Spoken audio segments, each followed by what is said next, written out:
Bom dia, meus queridos irmãos, que a graça e a paz do Senhor Jesus Cristo seja com todos vocês e com seus familiares. A nossa oração é que vocês possam estar felizes, fazendo sempre a vontade do Senhor.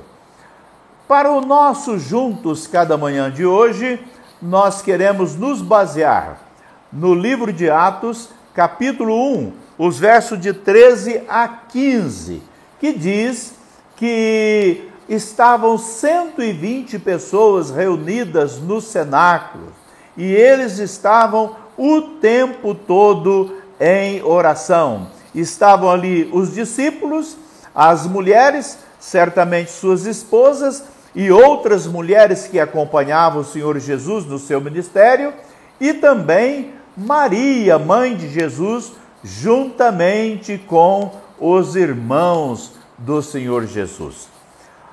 É interessante lembrarmos que os discípulos haviam pedido ao Senhor Jesus que os ensinassem a orar. E, na verdade, não só aprenderam a orar, mas aprenderam também colocar em prática a oração. Fizeram da oração um estilo de vida.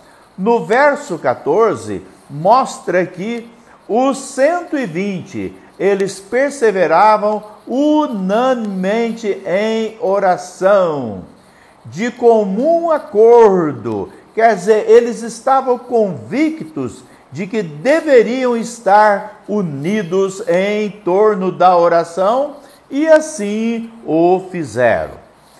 Todos sabiam que a oração os levavam ao trono de Deus, que os mantinham em comunhão com o Pai Celeste. Sabiam que experimentariam o agir de Deus em suas vidas. Eles não tinham dúvidas disso.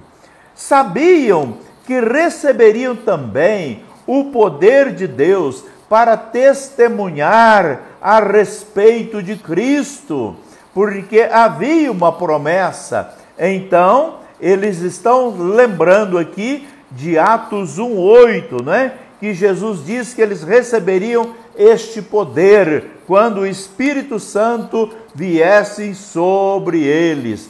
Então, eles sabiam que tudo o que Jesus havia prometido se cumpriria. Por experiência própria, eles sabiam disso, porque eles viam a cada momento o Senhor Jesus ter o cuidado de fazer com que as profecias se cumprissem. A palavra perseveravam, no verso 14, mostra uma ação contínua dos 120. Mostra que eles estavam o tempo todo em oração. E nós percebemos que ficaram em oração por cerca de 10 dias, porque o Senhor Jesus ascende aos céus após 40 dias de aparição e no Pentecostes, não é? Então o Espírito Santo vem. Então percebemos que 10 dias eles ficaram em oração. Cerca de 10 dias diante do Criador, 10 dias diante do Pai, 10 dias de profunda comunhão com Deus, orando, suplicando ao Senhor, lembrando de tudo o que eles aprenderam com o Mestre dos Mestres que havia estado entre eles. E de repente, no capítulo 2, no verso 2, o Espírito Santo vem sobre eles e os batiza, inaugurando a igreja. O Espírito dá-lhes poder do alto, um poder extraordinário. Deste momento em diante, nunca mais os discípulos seriam mesmos. Eles haviam aprendido que há poder na oração, que a oração capacita-os a testemunhar, capacita-os a compreender a vontade do Pai. Eles haviam compreendido que a oração levava eles a diretamente ao trono de Deus. E com isso, meus amados irmãos, com aquele evento, a Bíblia diz que juntou-se uma multidão e cada um os ouvia falar no seu próprio idioma. Meus queridos, cada nação representada, e você pode contar, as nações representadas ali estão todas descritas em Atos capítulo 2, nós vamos contar 15 nações ali representadas, e cada uma delas entendeu que o evangelho era para eles também. Entenderam que eles tinham direito à salvação. Entenderam que Jesus havia morrido por eles. Pedro, cheio do Espírito Santo, aproveita a oportunidade e prega um dos maiores sermões da sua vida, um sermão memorável.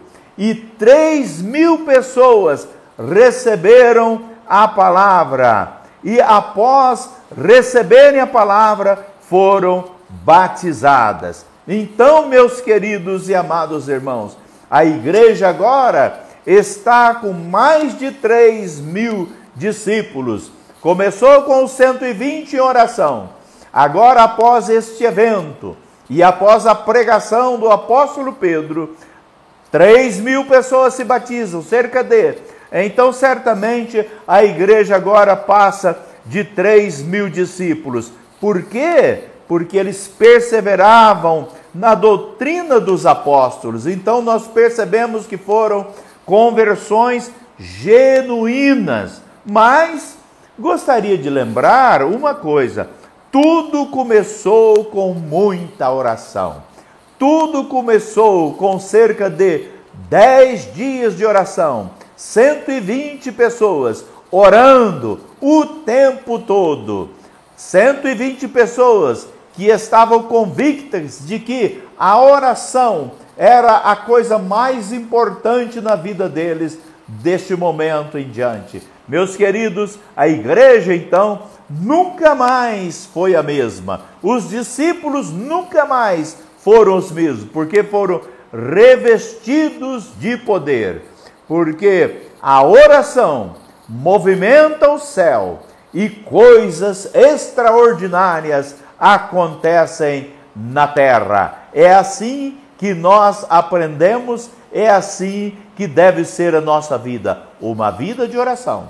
Queridos, vamos então orar ao nosso Deus? Vamos dar início a uma vida de oração? Vamos clamar por um avivamento para que a nossa pátria experimente o poder de Deus? Oh, meus amados, tudo o que desejamos é um avivamento varrendo a nossa pátria e todos os joelhos caindo, prostrados diante do Senhor, arrependidos, mudando de vida para a honra e glória do Senhor. Podemos contar com você? Vamos lá, una você aí e a sua família, os seus vizinhos, e vamos começar um movimento de oração. Que Deus abençoe a sua família, que Deus abençoe todos aqueles que ainda não tiveram um encontro com Cristo.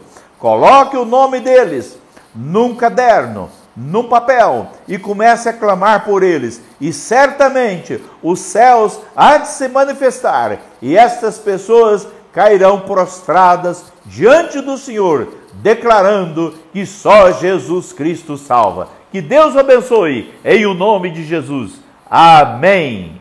Amém.